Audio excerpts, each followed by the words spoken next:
우리는 어디에서 왔을까요? 어떤 곳들을 지나서 어디에서 마지막을 맞을까요? 평생의 활동 범위가 몇십 킬로미터도 채 되지 않았던 시절이 있었습니다. 그러나 지금 우리는 직경 12,756킬로미터의 이 지구가 좁다고 느낍니다. 인간에게 먹고 사는 문제, 즉 경제는 늘 냉혹합니다. 그래서 지구 어떤 곳의 사람들은 먹고 살기 위해 주로 떠나고 어떤 곳의 사람들은 그저 그들을 맞습니다. 한반도에 우리는 5,000년 역사 동안 주로 외부인들의 침입을 막는 데 주력했습니다. 천여 번의 외침을 막아온 우리를 스스로 단일 민족이라 부르며 치하했습니다. 그랬던 우리가 역사상 처음으로 문을 여는 것에 대해 말하고 있습니다. 이 문을 통해 누가 이미 들어왔을까요? 누가 지금 문 밖에서 서성이고 있을까요? 우리는 누가 우리의 문을 두드리기를 기대하고 있습니까? 시사기획 창은 오늘 여러분과 한반도 최초의 문을 여는 대기획, 외국인이 한국에 들어오는 이민과 이주에 대해 생각해 보겠습니다.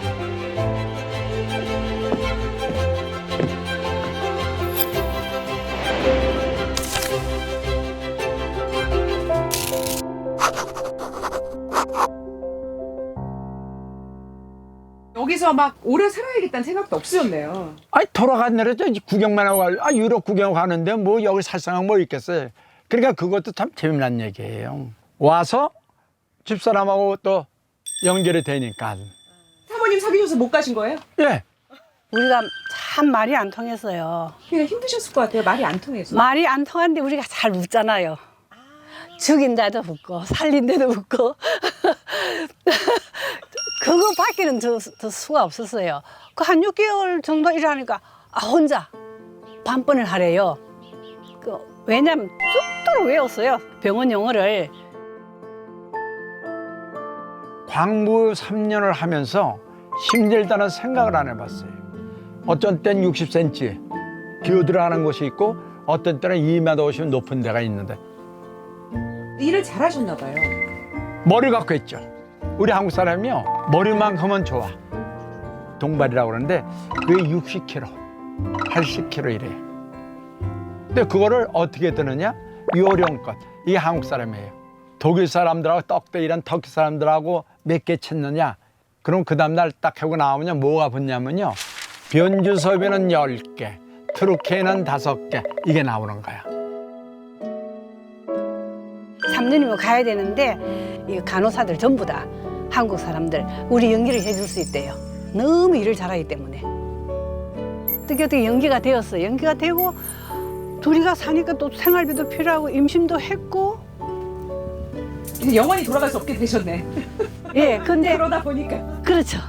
근데 살다 보니까 세상이 너무 넓고 좋은 거예요. 그 여자들이 한국에서는 정식 간호사가 되는 건 어려워요. 왜냐하면 25세가 돼 결혼하면 그 당시는 문이 안 열려 있었어요. 그 당시는 못하게 돼 있었어요. 똥차가 가야 세차가 들어온다 해가지고 다 카트를 시켰어. 근데 독일은 이렇게 알아보니까 할 수 있는 기회가 있더라고요. 애를 낳아도 다 할 수 있고. 그래서 안 되겠다. 정식 간호사를 공부를 해야 되겠다. 의사는 좋아했죠. 독일 국적 준다니까. 근데 저는요 좋아하질 않았어요. 차를 가다 팩 돌리더라고. 나 안 한다고. 안 받는다고. 아니 여간 10,000원은 간다니까 나도 가는 저기라도 해야 될 거 아니에요. 근데 내 다는 얘기 안 했지만 받기 싫은 게라. 지금도 한국 가면 여행 가면 참 좋아. 그때도 남대시장 광장시장 그러면요 복잡했잖아요. 저는 그 복잡한 속에 삶이 좋은 거라. 그러면 한국 생각이 왜 안 나겠어요? 나지요. 남해도 내가 집사람한테 얘기를 안 해요. 한국 파스를 보는 데서 딱 이렇게 하더라고요. 내가 정말 한국 국적을 정말 포기했구나. 지금도 여건만 된다면 한국에서 1년을 나 혼자 1년을 살고 싶어. 그런데 내가 과연 여기처럼 이렇게 편하게 살 수 있을까? 또 그런 생각도 들어요. 오늘 이민과 이주에 대해서 말씀 나누기 위해서 전문가 두 분과 한국에서 살고 있는 외국인 그리고 유학생들과 함께 공부하는 대학생을 모셨습니다. 안녕하세요. 나와주셔서 감사합니다. 안녕하세요. 첫 번째 주제요. 이민사회. 이민사회가 무엇인지를 이해하기 위해서 과거에 한국에서 외국으로 취업 이민을 갔던 대표적인 사례죠. 1970년에 이제 광부와 간호사로 가서 독일에 정착한 부부를 만나봤는데 보니까 이분들도 처음부터 뭐 독일에 정착을 하겠다, 독일 국적을 취득하겠다 이런 결심으로 가신 건 아니에요. 여기 또 외국인분 계신데 꼬마루 교수님은 어떻습니까? 처음부터 한국에서 살겠다 이런 결심으로 저는 오셨나요? 부모님한테 2년 약속하고 와서 딱 2년 있다가 가겠다고 석사만 마치고 가겠다고 했는데 어느새 16년 됐습니다. 그러니까 보통 이 이주라고 하는 게 계획적이기보다는 조금 우연히 일어나는 경우가 좀 많은 것 같아요. 네, 사실은 이민사회가 된다라는 것은 이렇게 여러 가지 이유로 결국은 눌러 앉아서 살게 되는 사람들이 많아지는 사회거든요. 짧게 들어오는 사람도 많고 왔다 갔다 하기도 하고 또 가족이 방문하기도 하고 또 본인은 또 학생으로 왔다가 또 전향을 해서 직장인이 되기도 하고 글로벌 노마드라는 그런 용어가 있잖아요. 근데 이제 우리나라는 좀 계획적 이민을 좀 하고 있는 그런 게 좀 있는 것 같아요. 어떻습니까? 정부는 이민을 계획적으로 할 수밖에 없을 것 같아요. 무조건 다 받아들일 수도 없고 어떤 사람들이 우리나라에 왔을 때 더 우리 국가에도 좋고 사회적으로 좋은지는 고려하지 않을 수가 없고 그런데 이제 정부가 정책을 만들 때는 계획을 세우지만 사람들은 되게 계획을 세운 사람도 있지만 한번 여행을 가봤다가 바뀌기도 하고 그런 어떤 역동적이고 가변적인 어떤 그 의사결정이 있다는 것도 저희가 한번 많이 고려는 해봐야 될 것 같습니다. KBS 시사기획장은 여론조사 전문기관 한국리서치와 함께 국민 1000여 명을 대상으로 이민과 관련된 인식조사를 실시를 했는데요. 이 첫 번째 질문, 이민이란 말을 들었을 때 무엇이 가장 생각나는가? 90% 이상이 한국에서 나가는 이민, 한국인이 다른 나라에 가서 영주권, 국적을 취득하는 이민을 떠올렸습니다. 그에 반해서 외국인이 한국으로 들어오는 이민을 떠올리는 비율은 6%에 불과했습니다. 자, 여론조사 결과를 봤을 때 아직도 한국인들은 한국을 이민 수용국이 아니라 이민 송출국으로 이제 생각하는 경향이 좀 있는 것 같은데 현실은 어떻습니까? 사실 우리나라가 원래 대표적인 송출국이었죠. 아까 말씀하셨듯이 독일로 간 광부나 간호사 그리고 미국으로도 많이 갔었고 2005년 이후로 나가는 이민보다 들어오는 사람이 더 많아지기 시작합니다. 그래서 2023년 기준으로 보면은 국내로 들어오는 이제 외국인 한 70만 명, 그리고 한국에서 나가는 사람은 58만 명. 점차적으로 이제는 들어오는 사람이 나가는 사람보다 점점 많아지는 경향을 보이고 있습니다. 점차 수용국이 되고 있다고 보는 게 맞는 거죠. 이민 수용 국가로 거듭나는 첫 단계에 있다고 저는 봅니다. 제가 16년 전에 한국에 왔을 때 어디 가나 외국인을 무서워하는 분위기가 있었고 외국인 안 돼요 이런 분위기였습니다. 근데 지금 그 아주 많이 변했고 사회가 근데 이제 여행하러 올 때 하고 이주민으로 올 때 한국에 비자 발급받는 이 과정을 보면 제 생각엔 아직까지 다른 나라에 비해 많이 까다로운 편입니다. 저 유학생들을 봤을 때 한국이 아직도 외국인에 대해서 조금 좀 거리감을 두는 그런 느낌이 있다고 친구들이 이야기를 하나요? 네, 아무래도 한국이 개방되었다고 하더라도 아직은 외국인의 시선이 그렇게 반갑지만 아닌 것 같아요. 근데 여기서 좀 더 나아가면은 특정 외국인에 대해서 예를 들면은 뭐 유럽이나 미국에서 온 외국인을 대하는 점과 동남아시아나 뭐 남아시아 국가에서 온 외국인을 대하는 태도가 그거는 아직은 그 친구들한테 물어봤을 때도 확연하게 다르다. 맞습니다. 그거는 뭐 이거 말하지 않아도 누구나 다 아는 사실입니다. 그렇다면 한국인들은 앞으로는 지금보다 이민을 확대해야 한다고 생각할까요? 이민 확대, 즉 외국인의 한국 이주를 촉진하자는 정책 방향에 대한 찬반, 찬성이 조금 높긴 하지만 아직 팽팽했습니다. 이민 확대의 이점으로는 노동 인구 증가라는 응답이 많았고 또 지역 인구 소멸을 방지하는 데 도움이 된다라는 응답 높았고요. 반면에 납세자 증가로 장기적 복지 체계 유지를 기대한다는 응답은 상대적으로 낮았습니다. 이민 확대로 염려가 되는 점으로는 범죄 증가, 사회적 갈등 증가를 꼽는 응답이 압도적으로 많았습니다. 이 단일 민족 등 한국의 정체성 약화를 우려하는 응답 비율은 5%에 그쳤고요. 모든 계층, 모든 종류의 응답자들 중에서 압도적인 1등이 범죄 우려더라고요. 네. 그 통계 결과를 좀 보시면 외국인을 자주 접하지 않는 사람, 자주 만나지 않는 사람한테서 더 크게 나타났어요. 우려를 더 한다는 더 거죠. 하는 거죠. 네. 그래서 이게 어떻게 보면 객관적이란 것보다도 이 우려라는 것은 사실은 인지적인 거거든요. 어떻게 인지하고 있느냐의 문제이기 때문에 더 모를수록, 접해보지 않을수록 이거에 대한 막연한 불안감이 훨씬 더 크다는 걸 알 수 있어요. 그 실제로 외국인들 범죄 비율이 높습니까? 아니요. 사실 내국인보다 훨씬 범죄를 덜 일으키고요. 아무래도 이제 자기 나라가 아니기 때문에 더 조심히 살려는 경향이 맞아요. 많거든요. 그거는 뭐 전 세계 이민자들 다 비슷한 네. 성향입니다. 그래서 저도 사실 미국에서 몇 년 살았었잖아요. 특파원으로. 그때 저도 운전 속도가 갑자기 줄어들었어요. 미국에 가니까 아, 나 걸리면 큰일 나지. 그래가지고 운전 속도가 좀 줄어들더라고요. 좀 그렇게 네, 좀 맞아요. 위축되는 면이 있죠. 아이고 당연한 그럼. 일이에요. 같은 범죄를 내국인하고 외국인하면 누가 더 많이 비판을 받을까요? 그리고 여기 비자 문제가 있어요. 범죄나 이런 거 한 번이라도 잘못하게 되면 그럼 한국의 생활이 끝이라고 생각하게 돼요. 실제로 비자를 줄 때 범죄 이력을 다 보지 않습니까? 출입국 당국은 당연히 이제 당연히 비자 신청하면 범죄 경력 같은 걸 네. 다 보죠. 취업 비자를 네. 낼 때도 다 보고, 그리고 국내에 왔어도 또 이분들이 체류 자격을 바꾸거나 이제 뭐 연장하거나 이럴 때도 그 출입국 당국은 당연히 범죄 기록을 다 살펴봅니다. 범죄 기록은 항상 체크됩니다. 네. 많은 이제 외국인이 일으킨 범죄들이 폭행이고, 그런데 그게 알고 보면 임금 체불되어서 이제 미등록자인데 임금 체불이 된 거예요. 그럼 사장님한테 돈 달라고 하는데 계속해서 안 주니까 이제는 칼을 들고 가서 위협하기도 하고, 제가 그걸 볼 때는 이 미등록 이주민들이나 이 노동자들이 정식적으로 법적으로 이것을 어디다가 요청해서 해결해달라 할 수 있는 창구가 없으니까. 네. 그래서 정말로 오히려 이런 범죄가 발생하면은 혹시 이 범죄를 발생하게 만든 우리가 좀 미처 생각하지 못한 그분들이 권리를 보호하기 위한 장치들이 부족한 게 없는지, 사실 그런 것도 같이 좀 생각해 보면 좋을 것 같은데 그런 스토리는 거의 안 들어가죠.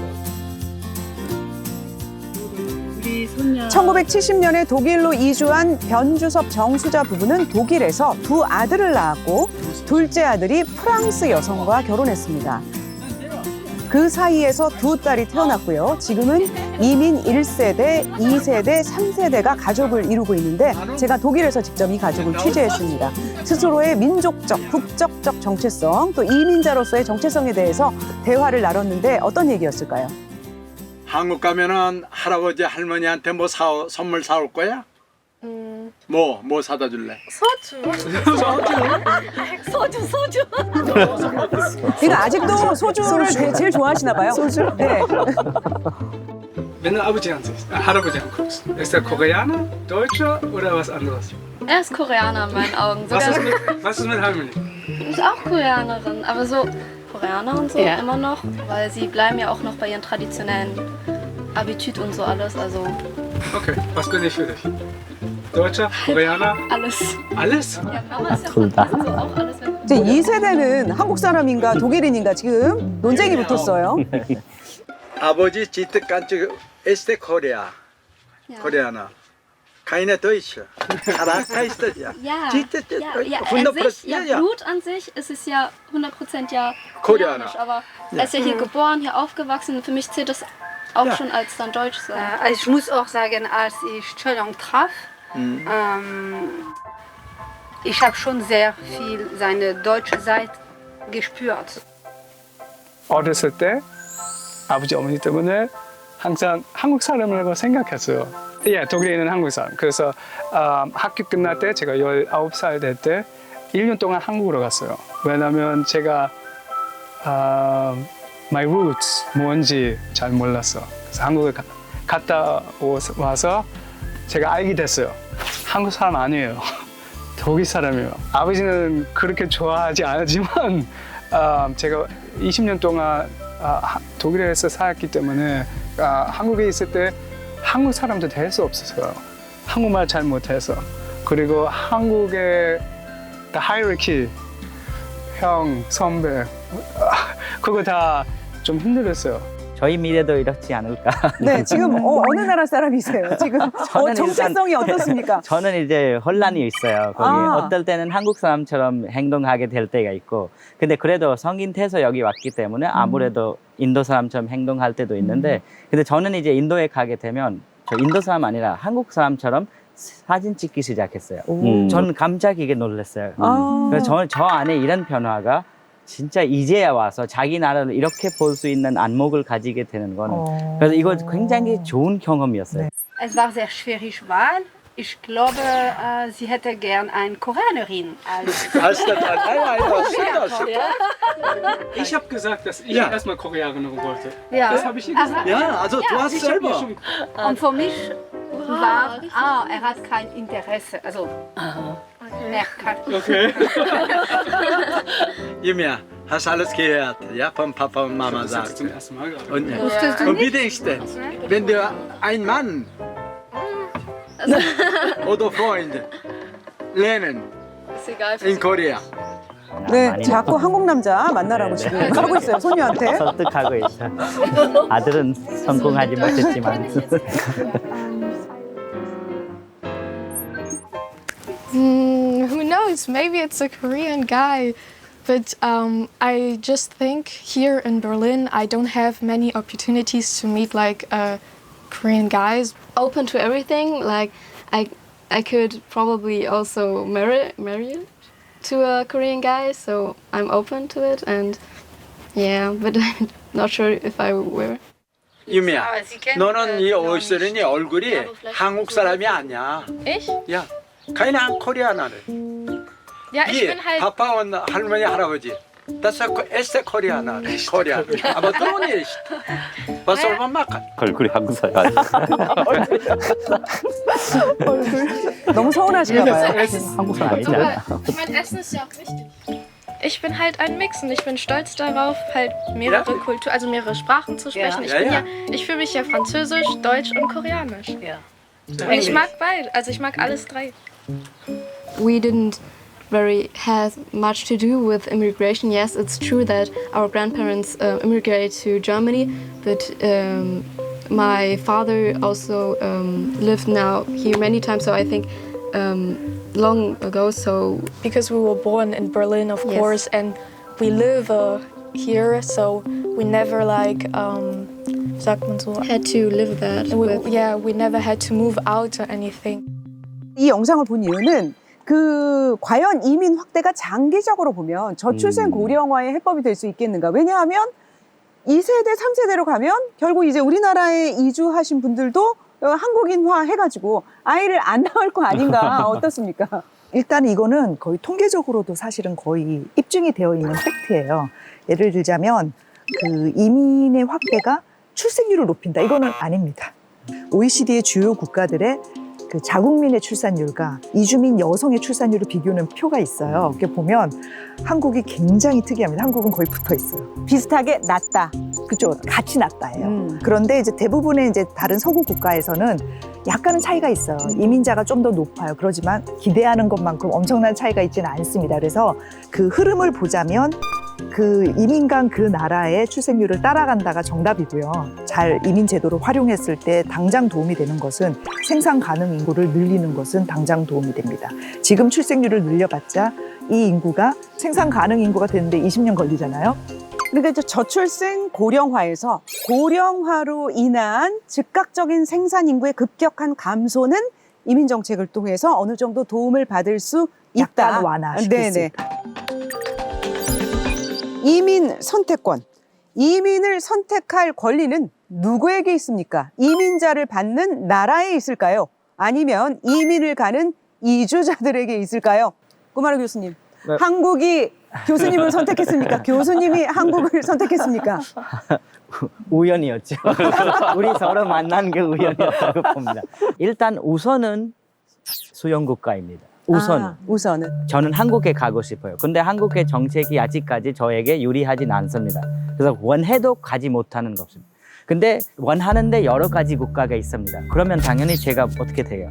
저는 그러면 저한테 권리가 조금 더 있습니다. 그러니까 아직도 한국은 우리한테 선택권이 있다고 생각하네요. 사실 뭐 법이나 정책이나 제도를 만드는 입장에서는 결국에는 일단 그럴 수밖에 없을 것 같아요. 일단 당장에 우리가 국경을 열고 뭐 누구를 받아들인다고 할 때 우리가 또 필요해서 받아들이는 측면들이 분명히 있으니까, 그리고 꼭 필요하지 않더라도 어떤 혹시나 해가 될까봐 이렇게 뭐 좀 주의를 해야 되는 거는 어떻게든 저 정부가 국가 단위로 세워져 있고 그거는 당연한 것 같은데, 너무 우리가 정부가 다 선택할 수 있다고 생각하는 게가 그거가 조금 있는 것 같아요, 한국은. 예를 들어서 예. 저희가 지금 최근에 이제 유학생들을 지역에서 취업시키고 정주시키고 하는 정책들이 많이 나와요. 그리고 이제 그 지방의 또 인구 소멸 지역에도 유학생이 가서 취업을 하면은 거주 비자를 준다고 하거나 이제 그런 게 많은데, 유학생들은 이런 정책에 대해서 어떻게 반응할 것인가에 대한 조사는 없이 정책을 만들어요. 결국은 그들이 어디를 선택할 것인가 하는 것은 비슷한 메커니즘일 거라는 거죠. 잡이 있고 일자리가 있고 교육 그렇죠. 여건이 좋고 살기 좋은 어떤 인프라가 갖추어진 곳을 갈 수밖에 없어요. 더구나 이주자들은 더 취약한 예. 계층이기 때문에 어떻게 보면 그 환경이 양호한 곳에서 사는 게 그들에게도 훨씬 더 유리하거든요. 근데 이제 그 꼭 서울 정도의 대도시를 원하는 거는 아니에요. 아니다라는 아니에요. 말씀이시잖아요. 예. 아니에요. 더 세심히 봐야 되는 거는 인구 소멸 지역에 이제 사람을 보냈으면 그들이 거기서 정착하고 살 수 있도록 뿌리를 내리고 살 수 있는 그렇죠. 커뮤니티를 조성한다든지 뭐 교육, 의료 최소한 그런 부분들이 서비스가 될 수 있고 뭐 모국어 서비스도 있고 그런 것들이 갖춰져서 내가 여기서 살만하다 싶고 커뮤니티가 있으면요. 아니 그 물가도 비싸고 사람도 많고 거기를 왜 가냐고. 정말 외국인처럼 말씀하시는 것 같았어요. 정말로 외국인처럼 외국인 말씀하셨어요. 입장에서. 외국인 네. 입장에서 말씀. 네. 그 사람이 이민정책연구원의 네네. 정책연구실장이십니다. 네. 네. 그 사람이 돈만 필요한 게 아니에요. 그리고 대부분 비숙련 노동자는 여기 가족이랑 같이 동반하진 않고 그래요. 혼자 오게 네. 됩니다. 그럼 외로움을 많이 타게 됩니다. 그 지역 사회에 이주민이 정주할 수 있는 인프라를 구축하게 되면 꼭 서울에 가서 살고 싶지 않은 맞아요. 사람들이 많아요. 예. 그냥 커뮤니티만 있고 의료하고 학교, 아이가 갈 수 있는 학교가 있으면 그쵸. 충분해요. 예. 행복하게 살 겁니다.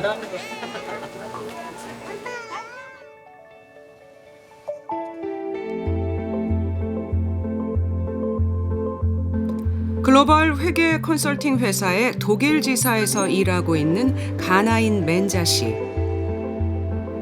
2년 전 파사우 대학 장학생으로 선발되면서 독일에 오게 됐습니다. My original purpose was to study, then go back to my country, and then work. 학교를 다니며 단기 계약직으로 이 회사 프로젝트에 참여했다 독일에서 일을 해보기로 결심합니다. 하지만 학생 비자에서 취업 비자로 바꾸는 과정에서 잠시 이른바 불법 체류 상태가 되는 등 체류가 불안정했습니다. Im Januar dieses Jahr mich entschieden zu kündigen, weil mir fehlt die Stabilität, wenn es nur Projekt geht. Und dann waren wir in ein paar Gesprächen mit der Projektleitung, mit einigen Leuten von der KPMG, die auch so Stelle anbieten kann. Und dann habe ich 저분이 잠깐 불법 체류 기간이 있었던 거예요.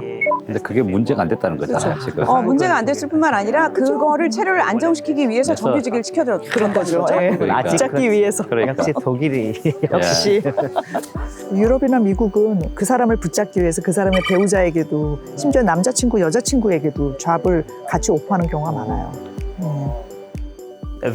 will ich mich selber so ein Beratungsfirma in Ghana gründen, wo wir auch die Regierung so beraten kann, mit wie man öffentliche Fördermittel nutzen kann, wie man die Leute auch von Armut, oder wie man Armut in verschiedenen Regionen reduzieren kann, also nur so Beratungs. 독일에서 이제 일하고 10년 뒤에 나라에 가서 나는 우리 나라를 위해서 일하고 싶다. 이런 분들의 어떤 여기에서의 취업이나 또는 정주를 돕는 것도 우리나라에 도움이 됩니까? 의미가 있습니까? 저는 도움이 많이 된다고 봐요. 맞아요. 한국을 잘 알고 있는 사람이 모국이나 제3국으로 가서 이제 인재로 활동하면서 한국과 더 교류가 많아지고 한국을 더 알리는 사람이 되잖아요. 우리나라에 와서 전문 인력으로 취업을 하고 좋은 경험을 쌓고 그 기술을 가지고 그 나라 가면은 거기서 아무래도 한국과 교류는 더 많아지고 한국의 시장이 더 넓어지는 것일 수 있고 한국에 대한 이미지가 더 좋아지는 것일 수 있고 그럼 좀 더 많은 인재들이 또 우리나라로 보낼 수 있는 그런 것도 되고 그래서 사실은 우리가 너무 킵하고 있는 것만 목적을 둘 필요는 없다고 생각합니다. 최근에 뜨거운 이슈가 있죠. 서울시에서 실시하고 있는 영유아 돌봄을 위한 필리핀인 가사관리사 도입. 여론조사에서 물었습니다. 외국인 돌봄 인력이 가장 필요한 분야는 무엇인가? 환자 돌봄, 또 노인 돌봄 인력이라는 답변이 압도적으로 높았고요. 영유아 돌봄이나 장애인 돌봄에 대한 수요는 높지 않았습니다. 또 영유아 돌봄을 위한 외국인 가사관리사가 출산율을 높이는데 기여할 것이라는 응답보다 기여하지 못할 것이라는 응답이 압도적으로 높았습니다. 근데 저는 이 시민들이 굉장히 지혜가 결과가 네. 결과가 좀 놀라운데요. 사실은 저도 저 결과에 완전 동의하거든요. 그래서 전 세계적으로 아이를 돌보는 그 돌봄 노동은 특정한 분야고요. 많은 국가에서 사실은 그 외국인 가사 도우미는 노인이라든지 환자를 돌보는 필요에 의해서 촉발되었어요. 제가 독일에 취재를 갔을 때도 필리핀인 여성들을 인력을 특별한 혜택을 줘서 들여오는데 왜냐하면 사실은 그게 영어랑 관련이 있어요. 근데 대부분 좀 의료, 간호. 맞아요. 그러니까 이제 이게 그 환자 돌봄과 관련된 그런 분야더라고요. 그런 수요가 세계적으로 지금 굉장히 큰 거죠. 고령화 사회가 되면서. 네, 워낙에 미국만 해도 그 의료나 이제 간호사도 필리핀은 많고 가사 도우미도 많이 오는데 대부분 이제 필리핀이 조금 그 의료 쪽이 되게 많이 산업이 발달했습니다. 그 맞아요. 교육시키는 기관들이. 간호사, 필리핀 간호사. 네, 그런데 그 필리핀도 사실은 많은 의료인들을 배출하지만 대부분 이제 이민을 가고 싶은 사람들이 그 간호대나 이제 그 간병을 하는 걸 배우고 그리고 이제 이민을 갑니다. 그만큼 글로벌하게 수요가 많은 거죠. 그래서 사실 필리핀에서는 오히려 사람이 부족하다고 합니다. 우리가 그동안 돌봄 노동, 간병이든 육아든 돌봄 노동을 전적으로 제중동포에게 의존해 왔어요. 사실은. 근데 이제 이 필리핀 가사관리사가 왜 등장했냐 하면 그 맥락이 그들도 늙어갑니다. 그래서 그들이 이제 고령화랑 똑같은 거예요, 한국하고. 그래서 이제 그들은 늙어가면 그들의 후세대가 한국을 와야지 정상일 것 같은데 그렇지 않아요, 지금 문제가. 그 2세대, 3세대는 또 한국말을 잘 못하죠. 네, 한국말을 잘 못하고 또 한국을 목적국으로 선택하지 않습니다. 그들은 아니 호주도 갈 수 있고 미국도 가는 게 차라리 낫지 왜 한국을 우리 엄마 아빠가 고생한 나라 별로 좋은 대접을 못 받았던 그 나라에 가서 내가 왜 가야 돼? 싫다. 그래서 뭐 혐한이라고도 하지만 요즘 그런 정서가 우리만 생긴 게 아니라 그쪽도 생기는 이유가 당연한 거예요. 우리가 그동안 제중동포들에게 그렇죠. 어떤 처우를 했는가를 되짚어 본다면 그들은 굉장히 그 유년 시절의 기억이 좋지 않는 거예요. 영유아 돌봄을 전문으로 하는 필리핀인 가사관리사 도입이 좀 여러 가지 복잡한 이슈하고 관련이 있는 것 같아요. 이제 첫 번째는 우리나라가 외국인 노동자를 들일 때 주로 남성, 제조업 현장의 단순 노무, 외국인 인력을 들였고 그때 이제 최저임금을 20년 이상 줘왔는데 네. 여성 외국인 인력을 맞아요. 들이면서 최저임금 논란이 벌어졌다. 근데 이제 이 여성 외국인 인력이 돌봄 노동을 하고 있다. 그래서 이제 돌봄 노동에 대한 가치 절하하고도 연결되는 그런 부분이 있는 것 같은데 어떻습니까? 저도 동의합니다. 사실 뭐 남자지만 할 수 있는 말 아니겠습니까? 제가 생각해도 이거는 이제 여성이고 돌봄이고 그런 것이 이제 중첩되어서 너무 최저임금보다 밑으로 줘도 된다는 논의가 쉽게 나오는 것 같아요. 맞아요. 예, 한마디로 무시하는 거죠. 그런 거에 대해서. 많은 사람들이 그러더라고요. 출생률을 높이려면 내가 아이와 함께 있는 시간을 많이 보장해주면서도 일자리를 잃지 않을 수 있는 그렇죠. 그리고 승진에 영향 안 줄 수 있도록 네. 기업이 바뀌어줘서 그렇게 플렉스블하게 일을 할 수 있는 환경을 만들어주고 요즘에 원격도 잘 되잖아요. 그런 것도 충분히 활용하면서 하는 게 그게 해결책이지 아이와 시간을 뺏는 것이 왜 해결책이 되느냐. 아이를 키우는 게 그렇게 그거는 힘들지만 사실은 굉장한 축복이잖아요. 예, 그래서 이것을 어떻게 보면 우리가 하다 안 돼서 값싸게 해결해야 된다는 쪽으로 사회적인 여론이 간다는 게 굉장히 슬프고 화납니다. 그래서 가사관리사의 가격을 어떻게 책정해야 되고 최저임금이 어떻게 돼야 되고 하는 이런 근시안적인 논란보다도 훨씬 더 근본적으로 돌봄 노동의 평가 절하가 훨씬 더 심각한 문제가 되지 않을까. 이게 저는 지금 한국의 현재 초저출생, 세계 최고의 저출생을 바로 적나라하게 보여주는 이유라고 생각합니다. 외국인을 불러들이고 임금을 낮추는 게 제일 쉬워요, 쉽기는. 네.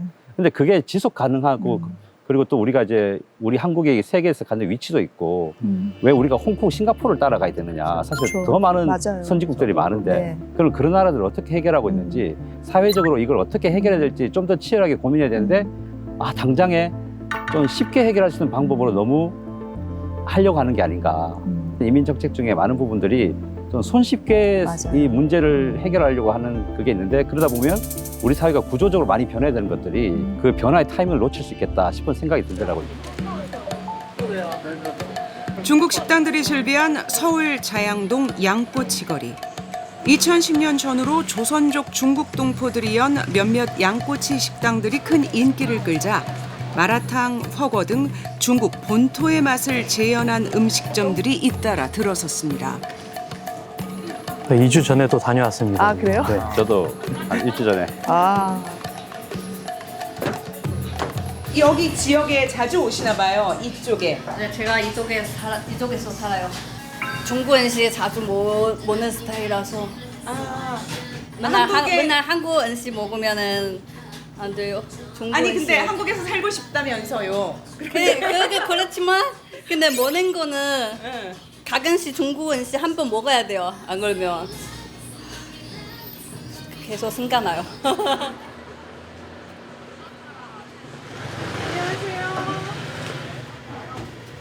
되게 외국 과일이 많네요. 네네네. 거의 사장님 청부 사람이니까 네 외국 과일 많아. 본인은 어느 나라 사람이? 청부 사람. 중국 과자 사러 오셨나 봐요. 누가 먹으려고 사시는 거예요? 가끔 생각나세요, 중국 과일? 생각나죠. 과일 우리 거 더 맛있는데 우리 건 달고 끝풀이 얇아요. 그 우리 거가 어디? 중국 거? 중국 거. 중국 거. 우리 거. 음식이 제일 안 바뀌는 거. 맞아요. 저는 여기 와서 거진 17년이 있었거든요. 그래도 이게 그리워요, 가끔씩? 그립죠. 보면 그래도 이거 사 먹어요. 그래요? 보이면 그래도 이거 사 먹어요. 네. 저것도. 주변 다세대 다가구 지역의 경우 외국인 노동자와 유학생, 베트남, 몽골 등 아시아계 이주민들까지 유입되며 이 일대는 중국을 중심으로 한 아시아 외국인들의 거점으로 변모했습니다. 한국인들 중엔 외국인의 증가로 인한 불편함을 호소하는 사람들도 있습니다. 음식 자체가 기름지니까 똑같은 음식을 하더라 한국 사람은 안 맡기는 거고 음식이 기름지니까 맡기는 거고 쓰레기가 이제 안 쳐요. 그냥 막 버리는 거야. 처음에 와서 이거저거 분리하는 것도 보니까 어쩔 때 헷갈리 있는 거 많잖아요. 얘네들 좀 구별 못해서 어떤 애들은 좀 그거 혹시 잘못 버릴까 봐 집에서 막 쌓여서 좀 그런 경우도 있어요. 그래서 집주인이 싫어하죠. 보면은 얘기를 해요, 그냥. 쓰레기 되면 어떻게 내버려라. 그처럼 안 가져가니까. 그렇게 하면 듣는 편이에요. 잘 들어요? 네.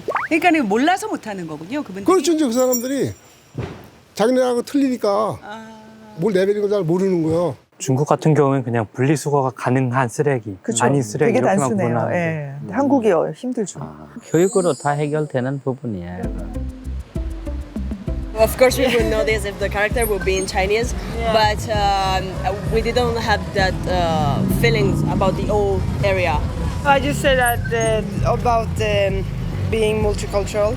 I think it's also because the culture, like Korean culture, has become very famous, so people are drawn to come here. Yeah. 저는 굉장히 신기했어요. 저분들은 그냥 이게 다문화적 변화라고 생각하시더라고요. 그렇죠. 우리는 중국풍이라고 하는데. 자, 마지막 주제요. 사회 통합. 좀 낯선 용어인데요. 이게 어떤 용어인가요? 다문화주의보다는 약간 그 전 단계로 이 선주민과 이주민을 어떻게 공존하게 만드는가에 대한 어떤 사회적 합의 같은 건데요. 쌍방간에 그들에게 어떤 의무를 우리가 요구하고 또 어떤 권리를 보장해 줄 것인가에 대한 사회적 합의라고 할 수 있습니다. 네, 우리나라의 외국인 주민 수가 작년에 약 246만 명에 달해서 전체 인구의 4.8%에 이르렀습니다. 네. 정말 급격한 속도로 최근에 외국인 예. 주민 비율이 늘고 있는데도 아직까지도 이제 사회통합 이런 용어가 낯선 이유는 외국인 이주민들이 좀 분리된 공간에 사는 경향이 좀 있어요. 그렇죠. 그렇다 보니까 이웃이라고 생각하지 않고 뭔가 나와 관련 있는 사람이라고 생각하지 않고 어딘가에 있을 그들이라고 생각하는 경향이 있는 거죠. 한국 정부도 불과 얼마 전까지는 이들을 통합의 대상으로 적극적으로 수용을 하기보다는 이제 분리를 했던 것 같아요. 그렇습니까? 네, 맞습니다. 그렇군요. 왜냐하면은 그 고용허가제 외국인 근로자가 제일 많았으니까 작업장에서 열심히 일하고 돈 벌어서 돌아가는 존재로 생각했기 때문에 사회통합 차원은 크게 생각 안 했던 것 같아요. 최근에 그 이제 법무부에서 사회통합 프로그램이라는 걸 하는데 이민자가 한국 사회 구성원으로서 살아가는데 필요한 어떤 그런 한국어와 한국 문화에 대한 그 역량을 이제 강화하고 그걸 통해서 기본 소양도 갖춰서 한국 사회에서 이제 체계적으로 잘 적응할 수 있도록 도와주는 그 프로그램입니다.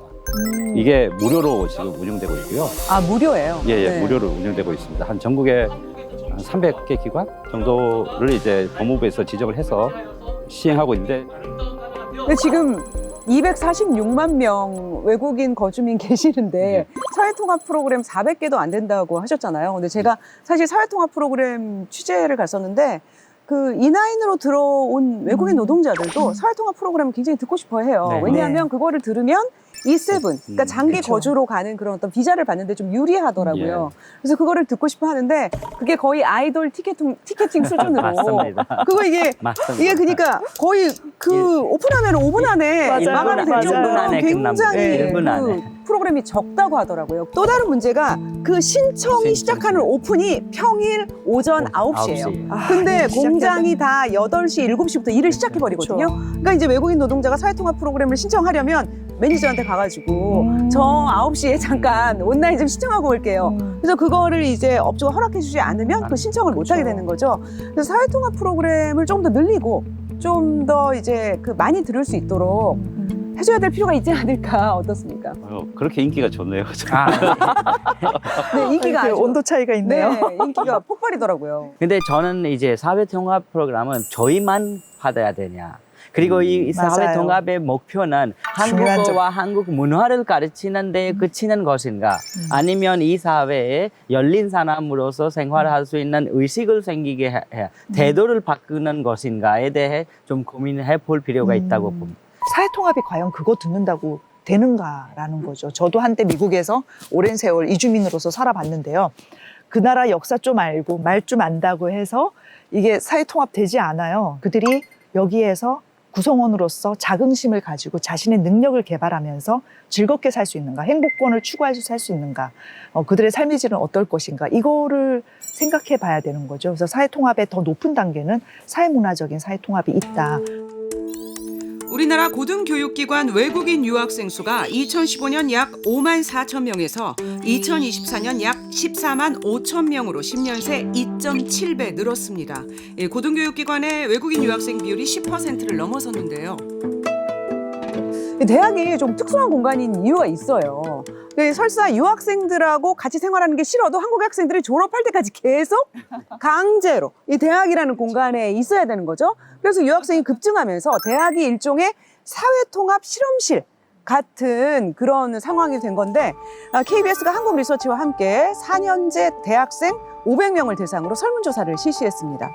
외국인 유학생 증가가 한국인 대학생들에게 도움이 된다고 생각하는 응답자보다 도움이 안 된다고 생각하는 응답자가 많았고 특히 이제 유학생들과 조별과제, 팀 프로젝트를 많이 해봤을수록 더 도움이 안 된다고 생각하는 경향이 있었어요. 도움이 안 된다고 생각하시는 분들을 대상으로 왜 도움이 안 된다고 생각하느냐 물었는데 한국어 능력 부족으로 소통에 어려움을 겪어서라는 응답이 가장 많았습니다.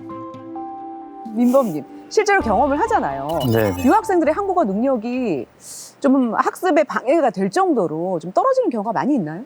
사실 아까 조별과제 말씀해 주셨잖아요. 그래서 보통 조별과제로 할 때 모임을 가장 먼저 하는 게 역할 분담을 합니다. 뭐 예를 들면은 너는 발표를 해라, 너는 리서치를 해라, 나는 뭐 PPT를 만들겠다. 그렇게 역할 분담을 하는데 한국어 실력이 떨어지는 경우 흔히 의사소통이 어려운 친구들도 굉장히 많습니다. 그런 친구한테 맡길 수 있는 역할이 매우 제한적이에요. 그러다 보니까 그 친구한테 맡길 바에 어차피 맡겨도 내가 한 번 더 해야 되니까 그냥 배제하고 가자라는 친구들도 있고, 아니면은 역할을 분배를 해야 되는데 수업에 나오지 않거나 흔히 말하는 잠수를 타는 경우도 종종 있습니다. 아니면 자기 모국어로 돼 있는 자료를 번역 없이 그냥 툭 던져주고 아, 나 찾아왔다. 이걸로 해라 하는 경우도 있고. 사회통합하고 한국어가 굉장히 연관성이 있는 게 사실은 언어가 굉장히 중요하잖아요. 그런데 한국어가 우리나라에서만, 한반도에서만 쓰는 언어라는 거죠. 그래서 뭐 유학생의 입장이나 외국인의 입장에서는 여기서 오래 살 게 아니면 굳이 배울 필요가 없는, 한반도를 떠나면 좀 쓸모가 없는 그런 언어라는 것도 좀 작용을 하는 것 같아요. 어떻습니까? 네, 저는 당연히 작용한다고 생각합니다. 이제 아무래도 한국어라는 게 국제어는 아니잖아요. 아무리 뭐 한류가 유행을 하고 하더라도. 그러다 보니까 뭐 여기 교수님처럼 한국말을 본국에서 배워오는 경우가 그렇게 많지는 않아요. 그러다 보면은 한국 대학교에 입학을 해서 한국어를 배우게 되는데 너무나 늦습니다. 한국 대학에 입학해서 한국어 전공 수업을 듣기에는 너무 늦어요. 우리가 이제 저출생 고령화로 이 학생 수가 줄면서 일부 대학들은 정원의 외인, 그 외국인 유학생들을 받아서 등록금 수입을 좀 충당하고 싶은, 그리고 이제 그 학과도 유지하고 뭐 수강 과목도 유지하고 이런 걸 하고 싶은 그런 마음이 있고, 그런 또 효과가 있어요, 사실. 그런데 그렇게 들어왔더라도 이 학생들이 만약에 여기서 열심히 공부해서 한국어를 잘하게 되면 우리한테는 너무나 또 필요한 인재가 되는 그런 상황이라 이 부분에 대해서 좀 고민이 필요할 것 같아요. 어떻습니까? 유학생들이 많이 들어오면 학교는 좋고 또 그 지방 되면 지역 경제 상권에도 도움은 되잖아요. 그런데 정작 그 안에 있는 학생이나 교수들한테 유학생이 많이 들어온 것이 어떤 이익을 줄 수 있는지를 고민을 좀 많이 해야 될 것 같아요. 지금은 질문으로만 다가오잖아요. 근데 조금 더 나아가서 보면은 정부에서 아무래도 저는 많은 역할을 못하고 있다고 생각을 해요. 외국인 유학생들이나 아니면은 뭐 오시게 되면 외국인 등록증을 발급을 받아야 됩니다. 그게 있어야지 한국에서 번호도 발급받고 계좌도 만들 수 있는데, 외국인 유학생뿐만 아니라 모든 외국인이 많다 보니까 발급하는데 10년 전에 비해서 너무나 오랜 시간이 걸려요. 두세 달이 걸리는 상황이에요. 그러다 보니까 그 기간 동안은 학생들이 전화번호도 못 만들고 계좌도 못 만들고 학교 생활에 많은 어려움이 있어요. 사실 그게 가장 큰 이슈예요. 왜냐하면 궁극적으로 비용을 누가 부담할 것인가거든요. 대학에서 그 외국인 학생들을 서포트하는 그 인력이 태부족해서 한번 서비스를 해놓고도 끊임없이 기다려야 되고 이제 이런 불편함들을 왜 오는가 보면 아까 뭐 엄청난 광클릭을 해야지만 사회통합 프로그램을 겨우겨우 들을 수 있다라는 뭐 이런 것들이 한마디로 전반적으로 접근성이 너무 떨어지는 거거든요. 이거는 우리가 아직까지 그만큼 비용을 지불하지 않고 있어서 그런 거예요. 그래서 이게 결국은 사회통합 그리고 이민사회로 가는 비용인 거예요. 그래서 이제부터 우리 사회가 돈을 어디다 쓸 것이냐, 어디에다 우선순위를 둘 것이냐에 있어서 아주 진지한 재고민이 필요하다고 생각합니다. 우리가 이제 여론조사, 국민인식조사에서 이주민이 늘어나서 가장 걱정되는 게 범죄 증가, 사회 갈등 증가인데 실제로 같이 생활하는 사람들은 아주 구체적인 생활의 불편, 약간 시끄럽고 음식 냄새 나고 뭐 쓰레기 좀 잘 버렸으면 좋겠고 공공 문화에 있어서 서로 이해했으면 좋겠고, 그러니까 이민이라고 하는 거는 어떻게 보면 굉장히 지금 말씀하신 것처럼 생활의 불편이 더 문제일 수 있어요. 불편한 거는 너무 자연스러운 것 같아요. 우리가 결혼을 해도 한국 사람끼리도 맞아요. 따로 살다가 같이 살면은 불편하잖아요.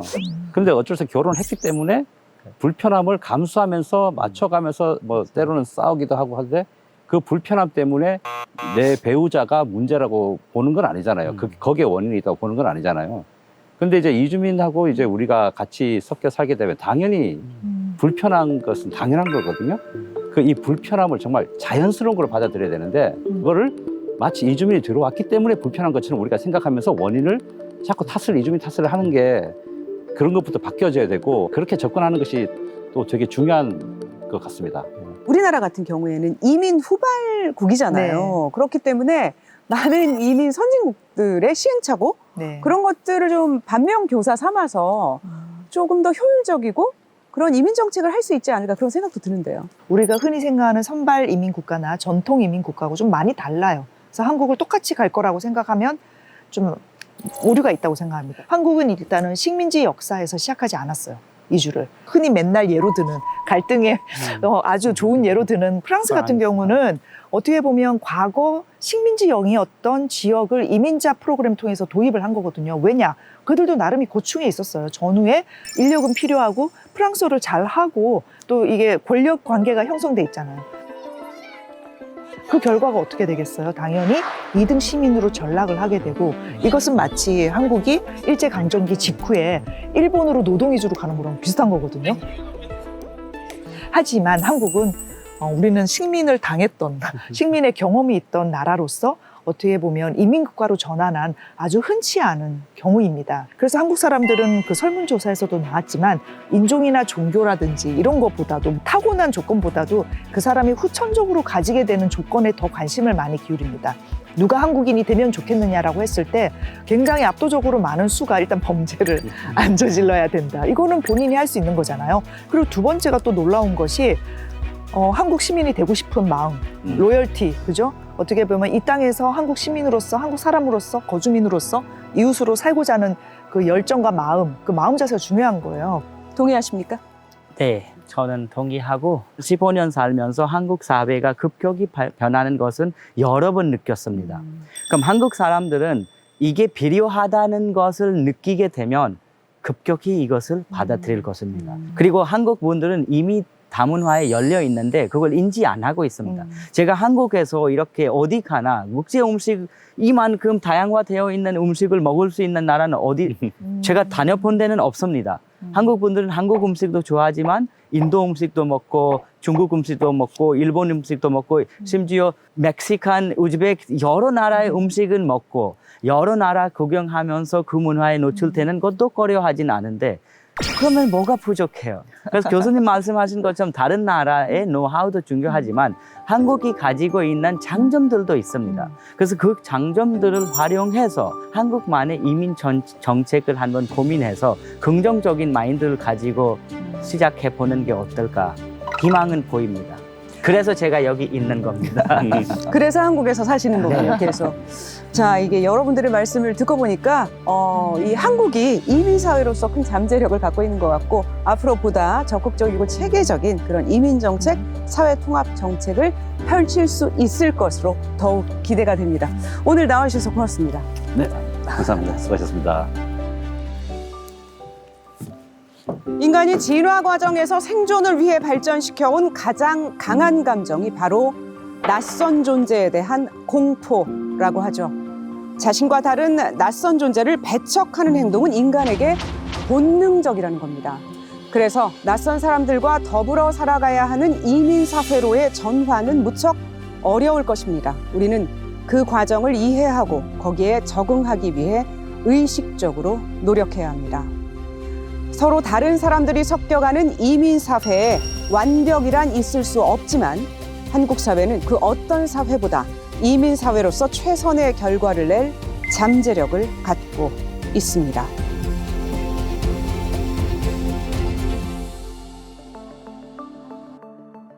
가족들이 대화하는 게 재밌어요. 네, 가족 대화가 제일 재밌어요. 가족들이 대화하는 게 서로 다른. 그게 한국의 미래일 수도 있어요. 그러니까. 1세대부터 3세대. 너무 차이가 나요. 네. 1세대는 항상 그럴 수밖에 없어요. 맞아요. 자기 나라의 문화를 버릴 수 없어요. 1세대시잖아요. 아니, 저는 1세대인데 저는 아주 이제, 많이 융합돼서 문제가 그쵸. 안 되는데 저는 인도 그 문화보다는 이제 한국 정체성의 혼란이 느낄 때가 있는데 한국 여자친구를 빨리 사귀었으면 그렇게 돼요. 아이고 저는 한국 여자친구 사귄 그건 아니에요. 아, 그건 아니에요? 한국어와 한국 문화를 열심히 공부하고 한국을 이해하려고 하는 태도가 있었기 때문에 가능한 거고